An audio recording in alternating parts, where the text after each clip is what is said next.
जोहार जय माँ समले तो मैंने कहता अच्छे मैं भल अच्छे मैं खाना बनाबार काम करसी एटा मैं पहुँची गली न फर्स्ट घर के करे चला देखामी एना फर्स्ट चिला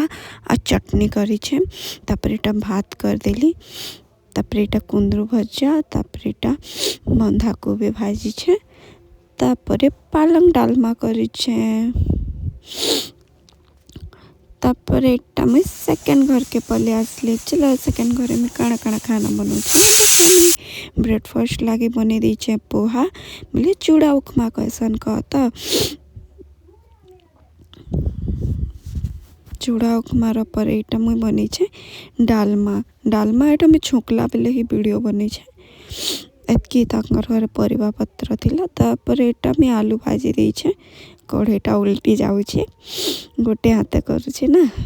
आ तापर एटा भात